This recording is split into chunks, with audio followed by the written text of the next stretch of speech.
Malam bre, seperti biasa malam ini gue mau kasih cerita horor ya, kisah horor. Oke. Kisah horor ini tuh datang dari seorang yang bernama Gilang ya. Dan ini benar-benar kejadian nyata yang dialami langsung oleh dia ya. Dan keluarganya bahkan sekampung juga ngerasain. Kejadiannya tuh yang dialami dia sendiri tuh pada tahun 2007. Ya udah lama berarti ya. Dan tepatnya itu bulan Januari. Lokasinya tuh di sebuah desa yang letaknya tuh di lereng Gunung Argopuro, Jawa Timur ya.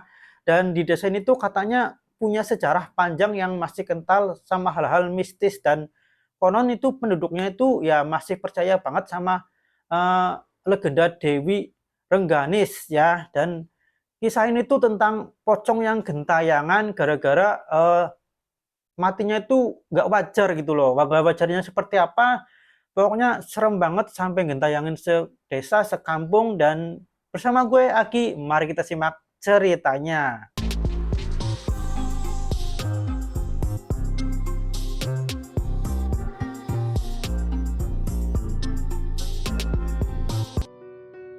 Jadi gini ceritanya, di Kampung Gilang itu ya waktu itu ada seseorang warga yang namanya tuh kita samarkan saja jadi Om Burhan. Beliau meninggal dunia gara-gara kecelakaan parah lah. Kepalanya tuh sampai remuk karena terlindas truk gandeng di daerah yang namanya Demung ya, sekitar 21 kilometer dari desa Gilang. Dan malamnya jenazah Om Burhan ini langsung dimakamkan karena kepalanya remuk ya. Jadi jenazahnya dari rumah sakit itu udah dibungkus dan diikat plastik supaya darahnya nggak berceceran. Nah, di Kampung Gilang ini ada kepercayaan kuno.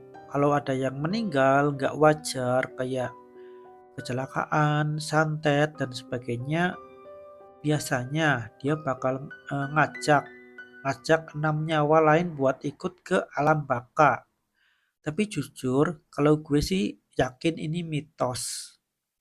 Oke, balik ke cerita. Makanya malam itu juga nenek sama ibu Gilang bakar kemenyan di teras rumah. Katanya buat bikin pagar gaib supaya arwahnya Om Burhan ini nggak nyelonong ke rumah mereka gitu loh.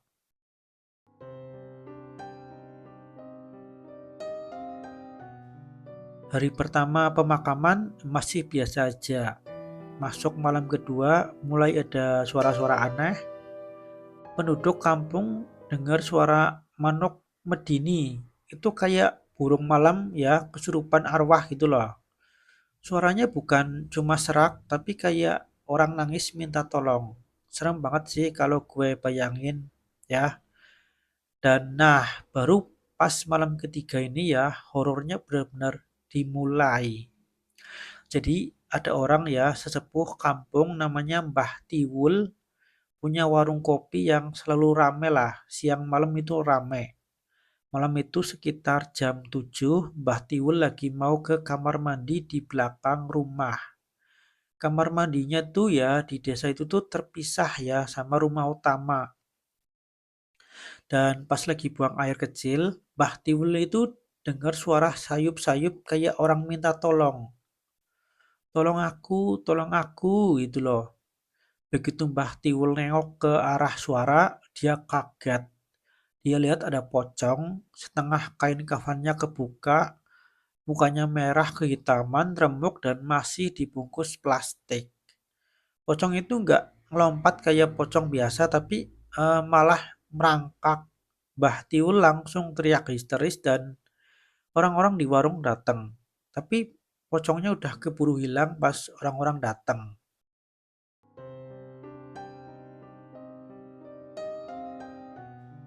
Besoknya pengurus makam datang ke kuburan Om Burhan. Dan bener aja, makamnya berlubang. Ya sebesar ember gitulah. Tapi cerita soal makam bolong ini gak disebarin ke semua orang. Biar gak bikin warga panik. Jadi kayak dirahasiain dulu lah.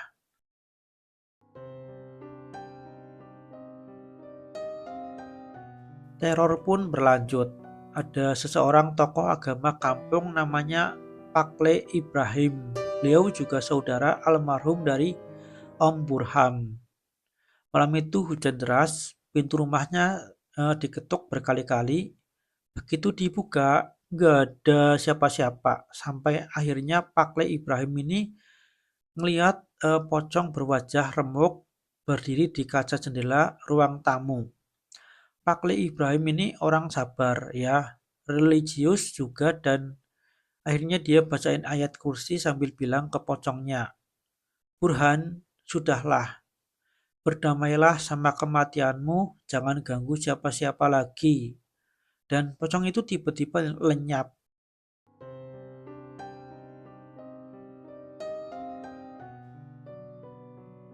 Dan malam itu ternyata bukan cuma Pak Ibrahim saja yang diganggu.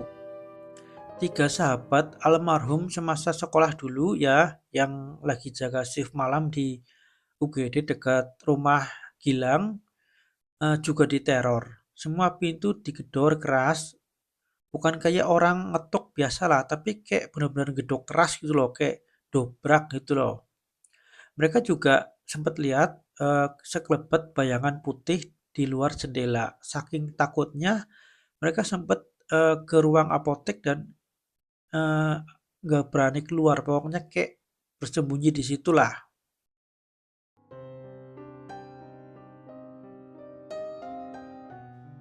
Nah, keluarga Gilang sendiri juga kena teror. Malam itu juga mereka lagi nonton TV ya. Tiba-tiba dari arah dapur ada suara piring dan sendok jatuh. Dan suara orang makan juga kedengeran. Padahal semua lagi di ruang tamu dan kucing peliharaan mereka juga lagi di pangku. Gilang dan kakaknya takut banget buat ke kamar mandi. Akhirnya diantar sama bapaknya. Ibunya Gilang kebetulan berani sama hal-hal mistis ya. Jadi dia masuk ke dapur dan besoknya paginya tuh cerita. Yaitu tadi Om Burhan numpang masuk ke rumah. Begitu kata Ibu Gilang. Gak cuma itu, budenya Gilang juga kena. Dia punya kebiasaan sebelum tidur itu pipis di gang sempit di samping rumah Gilang. Malam itu dia kaget banget lihat pocong lagi merangkak di bawah pohon jeruk depan rumah Gilang. Bude Gilang lari ketakutan sampai ngompol di lantai.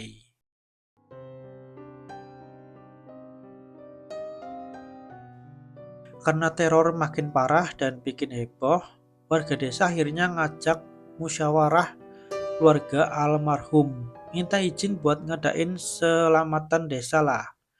Sayangnya keluarga Om Burhan gak terima. Mereka ngerasa ini fitnah. Bahkan sempat mau laporin ke polisi. Tapi akhirnya gak jadi karena gak ada bukti kuat. Yang bikin makin greget, anak tertua Om Burhan malah marah-marah dan nyumpahin warga kampung. Tapi akhirnya keluarga mereka juga ikut diteror. Motor bekas kecelakaan Om Burhan juga digoyang-goyang sendiri dan rumah mereka juga digedor-gedor keras sampai anak bungsunya nangis minta ampun sama arwah bapaknya sendiri.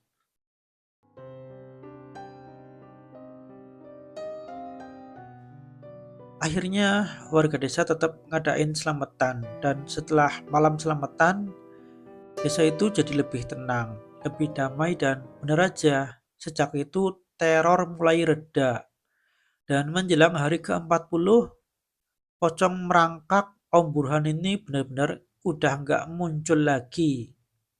Belakangan baru terungkap juga semasa hidup ya Om Burhan ini orangnya lumayan kaya, punya usaha mebel besar, tapi terkenal kikir bahkan ada karyawan yang kerja berbulan-bulan gajinya nggak dibayar sama sekali.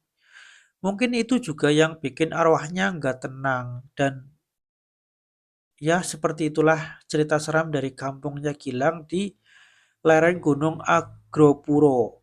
Sampai ketemu di episode selanjutnya.